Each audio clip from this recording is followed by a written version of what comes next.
Hello friends, welcome to Shammu's kitchen. ఇవాళ నేను pav bhaji recipe చూపిస్తున్నానండి.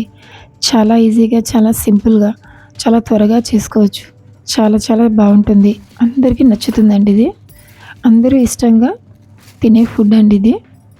పావ్ భాజీ అంటే ఇష్టం లేని వాళ్ళు ఎవరు ఉండరు. అందరికీ నచ్చుతుంది. తప్పకుండా వీడియో చూసినా తప్పకుండా ట్రై చేయండి. తక్కువ మసాలాస్తో చాలా తక్కువ స్పైసెస్ యూస్ చేసి చేస్తున్నాను. తప్పకుండా ట్రై చేయండి. ఫస్ట్ ఇక్కడ నేను కుక్కర్లోకి రాత్రి అంతా నానబెట్టి తీసుకున్న బఠానీలని తీసుకున్నానండి. పచ్చి బఠానీ వాటితో పాటు 3 మీడియం సైజ్ పొటాటోస్ని తీసుకున్నాను. అవి కుక్కర్లో వేసుకొని దానికి సరిపడిన వాటర్ యాడ్ చేసుకొని 6 to 7 విజిల్స్ వచ్చే వరకు కుక్ చేసుకోవాలి. ఇందులోకి నేను చిన్న కప్తో తీసుకున్నానండి బఠానీని. ప్రెషర్ అంతా పోయిన తర్వాత, విజిల్స్ వచ్చిన తర్వాత ప్రెషర్ అంతా రిలీజ్ చేసేసి కుక్కర్ని ఓపెన్ చేసుకొని కొంచెం చల్లారిన తర్వాత పొటాటోస్ తీసుకొని అది స్కిన్ని పీల్ చేసుకోవాలి. పీల్ చేసుకున్న తర్వాత మ్యాషర్తో అవన్నీ కూడాను కొంచెం మెత్తగా మ్యాష్ చేసుకోవాలి. వాటితో పాటు ఆ పొటాటోస్ని కూడా వేసేసి చక్కగా మ్యాష్ చేసేసుకొని అంతా కూడాను మెత్తగా అయ్యేటట్లుగా పక్కన పెట్టేసుకోవాలండి. పక్కన పెట్టేసుకున్న తర్వాత ఇప్పుడు ఒక కడాయి తీసుకొని కడాయిలోకి కొంచెం బటర్ తీసుకున్నాను. దాంతో పాటుగా ఒక 2 టేబుల్ స్పూన్స్ ఆయిల్ యాడ్ చేసుకుంటున్నాను. ఆయిల్ యాడ్ చేసుకున్న తర్వాత ఆయిల్ బాగా వేడైన తర్వాత కొంచెం 1/2 టీ స్పూన్ షాజీరా, 1/2 టీ స్పూన్ జీలకర్ర వేస్తున్నాను. అది కొంచెం స్ప్లాటర్ అయిన తర్వాత అందులోకి మీడియం సైజ్ ఆనియన్ని సన్నగా చాప్ చేసి తీసుకున్నాను. ఇందులో వెజిటేబుల్స్ అన్నీ కూడాను బాగా సన్నగా చాప్ చేసుకోవాలి. దాంతోపాటు 2-3 పచ్చిమిర్చి కూడా సన్నగా చాప్ చేసి తీసుకోవాలి.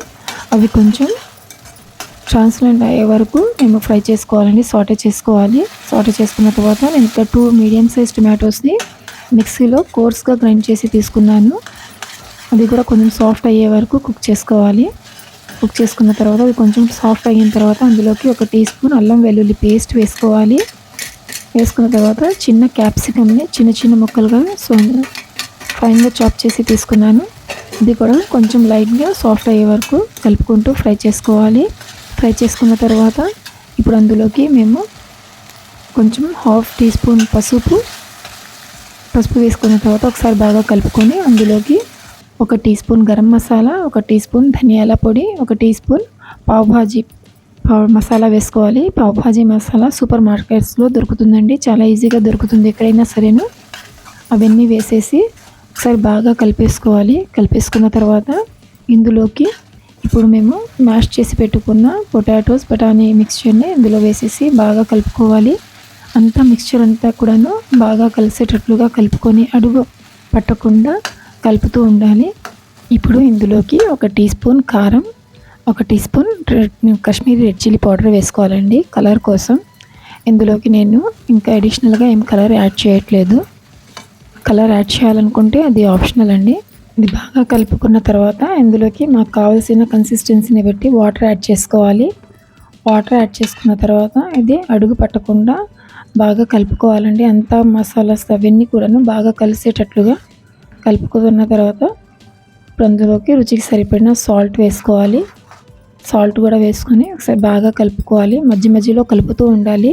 ఇది కూడా ఒకసారి బాగా కలిపేసుకొని అందులోకి కొంచెం కసూరి మేథి వేసి బాగా కలుపుకోవాలి. కలుపుకున్న తర్వాత అందులోకి ఫ్రెష్గా చాప్ చేసి కొత్తిమీరని కూడా యాడ్ చేసుకోవాలి. యాడ్ చేసుకున్న తర్వాత దాంతోపాటు 1/2 లెమన్ జ్యూస్ని వేసుకోవాలండి. వేసుకున్న తర్వాత అంతా ఒకసారి బాగా కలుపుకొని ఒక 2 మినిట్స్ వరకు కుక్ చేసుకున్న తర్వాత అందులోకి ఒకసారి సాల్ట్ సరిగా ఉందా లేదా అని చెక్ చేసుకొని ఒక అవసరమైతే యాడ్ చేసుకోవాలి. సాల్ట్ అడ్జస్ట్ చేసుకున్న తర్వాత కొంచెం బటర్ వేసుకొని 2 మినిట్స్ కుక్ చేసుకొని స్టవ్ ఆఫ్ చేసేయాలండి. స్టవ్ ఆఫ్ చేసేసి పక్కన పెట్టేసుకోవాలి. ఇది చాలా ఈజీగా చేసుకోవచ్చండి. చాలా సింపుల్గా చాలా చాలా బాగుంటుంది. తప్పకుండా ట్రై చేయండి.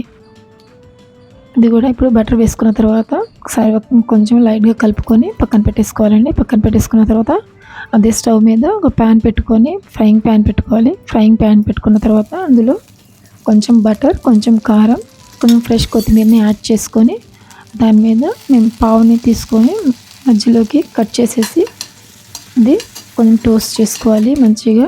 కొంచెం అవసరమైతే మధ్య మధ్యలో కొంచెం బటర్ని అప్లై చేసుకుంటూ సాఫ్ట్గా అయ్యేటట్లుగా టోస్ట్ చేసుకొని సర్వ్ చేసుకోవాలి. చూడండి పైనుంచి కూడాను కొంచెం బటర్ అప్లై చేస్తే అవి కొంచెం షైనీగాను చాలా చాలా బాగుంటాయి. చాలా సాఫ్ట్గా కూడాను. రెండు వైపులా ఫ్లిప్ చేసుకుంటూ కొంచెం టోస్ట్ చేసుకోవాలి. టోస్ట్ చేసుకున్న తర్వాత అలాగే మిగిలిన పావుస్తో కూడాను సేమ్ ప్రాసెస్ని రిపీట్ చేసుకోవాలండి. రిపీట్ చేసుకున్న తర్వాత ఇప్పుడు సర్వ్ చేసుకోవాలి. వేడివేడిగా ఇది పావు భాజీతో సర్వ్ చేస్తే చాలా బాగుంటుంది. అప్పటికప్పుడు వేడివేడిగా సర్వ్ చేస్తే చాలా టేస్టీగా ఉంటుంది. చూడండి అదే ప్యాన్లోకి మళ్ళీ బటర్ వేసుకొని సేమ్ ప్రాసెస్ని రిపీట్ చేసుకోవాలి మిగిలిన పావుస్తో కూడాను. ఇది కొంచెం లాంగ్ ప్రాసెస్ లాగా అనిపిస్తుంది, కానీ ఒకసారి మేము భాజీ ప్రిపేర్ చేసుకుంటే పావుని టోస్ట్ చేసుకొని సర్వ్ చేసుకోవడం చాలా ఈజీ అండి. వేడివేడిగా పావు భాజీని కొన్ని చాప్డ్ ఆనియన్స్, లెమన్ వెడ్జెస్తో సర్వ్ చేస్తే చాలా బాగుంటుందండి. పైన టాపింగ్గా కొంచెం బటర్ వేసుకొని సర్వ్ చేస్తే చాలా చాలా టేస్టీగా ఉంటుంది. అందరికీ నచ్చుతుంది, అందరూ ఇష్టంగా తింటారండి. ఇది స్నాక్ లాగా కానివ్వండి, బ్రేక్ఫాస్ట్గా కానివ్వండి, లంచ్ బాక్స్లో కానీ సరే చాలా టేస్టీగా ఉంటుంది, చాలా బాగుంటుంది. తప్పకుండా ట్రై చేయండి. మీ అందరికీ ఈ వీడియో నచ్చుతుంది అనుకున్నాను. మీ అందరికీ కనుక ఈ వీడియో నచ్చితే లైక్ చేయండి, షేర్ చేయండి, ట్రై చేసిన తర్వాత కామెంట్ చేయండి. మరిన్ని సింపుల్ అండ్ ఈజీ రెసిపీస్ కోసం మా ఛానల్ని సబ్స్క్రైబ్ చేసుకోండి. Thank you.